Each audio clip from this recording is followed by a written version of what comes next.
living in a patchwork nation, Baarle, Nassau, and Baral Hertog. Unlike the troubled enclaves of the Bangladesh-India border, the towns of Baarle, Nassau, and Baral Hertog represent a different kind of geographical oddity, one where complexity is embraced rather than resolved.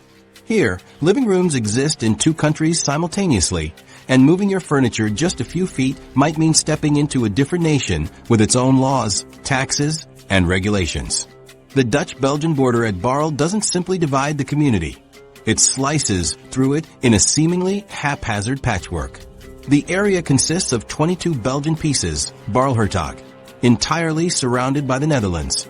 And within those Belgian sections sit another 8 Dutch pieces, Baral Nassau. This creates a bewildering jigsaw puzzle of jurisdiction where national identity can change multiple times on a single street, resembling a complex puzzle where each piece operates under its own set of rules. What makes this border situation remarkable is how visible it is in everyday life. Walking through the town, you'll notice white crosses embedded in the pavement marking the exact border lines. These serve as crucial indicators of which country's laws apply at any given spot. House numbers display small flags, the Belgian tricolor or the Dutch red, white, and blue, indicating which nation claims that particular dwelling. For many buildings, the border runs straight through them, creating practical implications.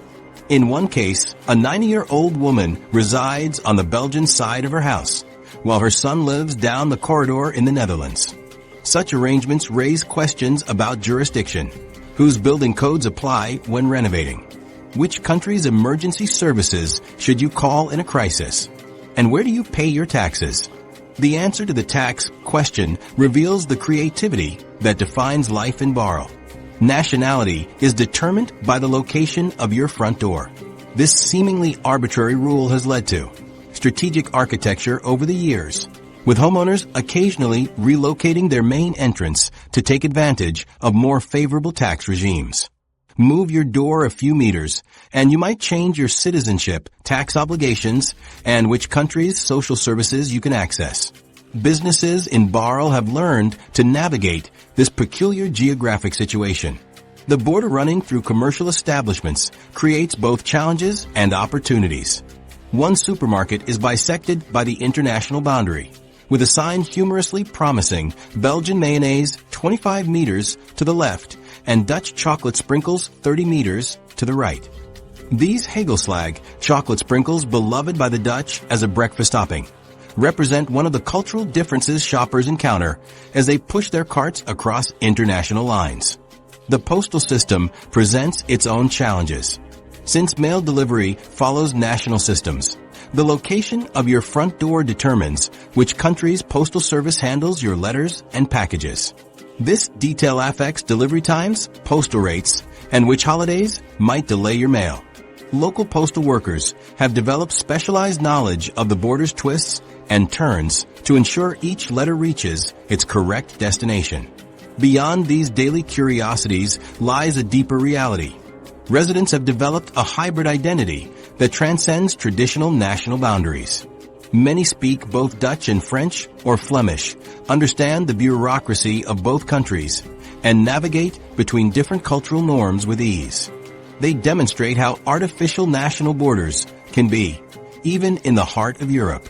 Criminal jurisdiction becomes particularly complicated when incidents straddle the border.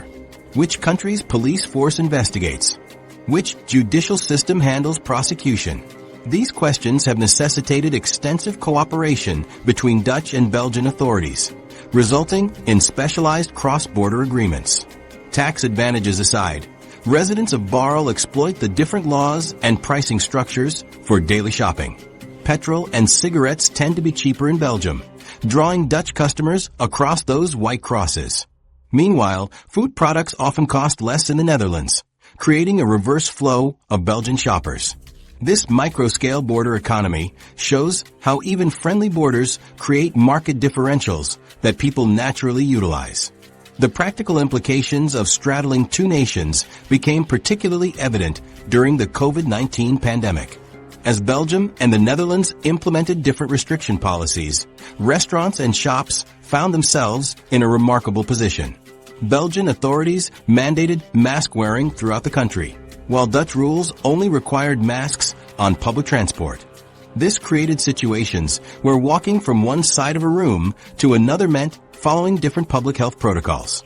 Dining establishments faced an even more bizarre scenario. When one country imposed stricter lockdown measures, restaurants with floors divided by the border would shift their tables to the side with more lenient rules. Patrons might begin their meal under Dutch regulations only to find themselves needing to move to the Belgian section, or vice versa, when closing times differed. Half a restaurant might be forced to close, while the other half continued serving customers just steps away. The situation in Baarle differs dramatically from the Bangladesh-India enclaves due to the wider political context. As members of the European Union with decades of peaceful relations, Belgium and the Netherlands have transformed what could be problematic into something closer to a tourist attraction. The VVV Baarle Tourist Office welcomes visitors curious about this geographical anomaly, offering maps and guidance for experiencing the border's peculiarities firsthand. Yet Baarle's quirkiness offers serious lessons about border management worldwide. The creative solutions developed here, from determining nationality by front door placement to flexible business practices during COVID, represent practical responses to an impractical situation.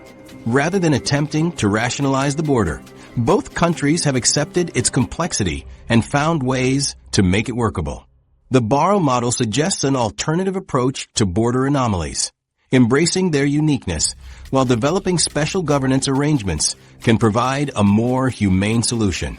Local officials from both countries maintain regular communication, creating a form of micro-diplomacy that addresses practical problems without waiting for national governments to intervene. For all its uniqueness, Baarle represents just one example of Europe's complex border landscape. The continent is dotted with similar anomalies, from the German town of Bussingen entirely surrounded by Switzerland to the Spanish exclave of Libya embedded within French territory. Each has forced local communities to develop strategies for handling the practical challenges of divided jurisdiction.